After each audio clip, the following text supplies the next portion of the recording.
So this is very interesting. It's taken the government 40 years for the ban on dietary fat to be lifted. So check this out.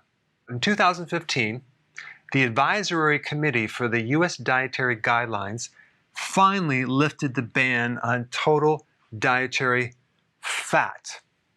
They removed the upper limit of fat, so you can now consume as much fat as you want. There's no restriction on consumption of fat.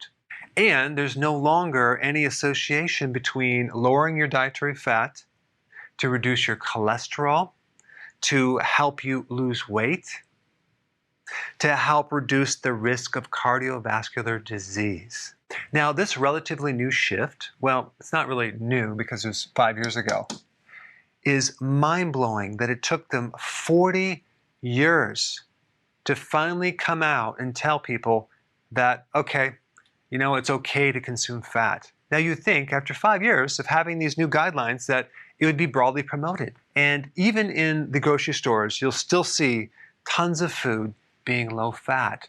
When in fact, the U.S. Dietary Guidelines, which has been our guiding force of what to eat for the last 40 years, it's actually, this change is right in their documents. It's right on their website, but apparently no one's reading it.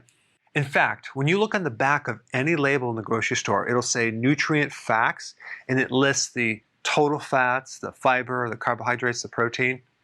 When they actually have the total fats, they still have this little thing on there saying percent of DV, and they're still operating off of this outdated concept that you want to keep your dietary fats at 30% of the total calories, the saturated fats. So this has been going on for a decade. They need to update that and basically remove total fats right off the label. Why? Because there's no evidence that shows that it creates any problem. When you do keto on a high-fat diet, you absolutely, positively do not have to worry about these fats harming your heart or raising your cholesterol.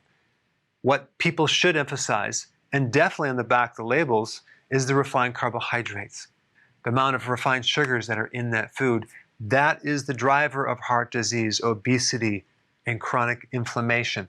In summary, I just wanted to tell you that you don't have to worry about total fats because even the U.S. Dietary Guidelines is telling us there's no restriction on the consumption of fat. There's no upper limit. Thanks for watching. Hey, we're back. With another amazing recipe. No grains, no sugar, totally keto. There's no suffering in keto. Absolutely not, Karen. And it's an immune system builder. Absolutely. You have to check this out. I think you should hurry up, watch the recipe, and make it yourself. It's just so easy to be keto. But is it simple? It's super simple. We hope you enjoy making it as much as we are enjoying eating it.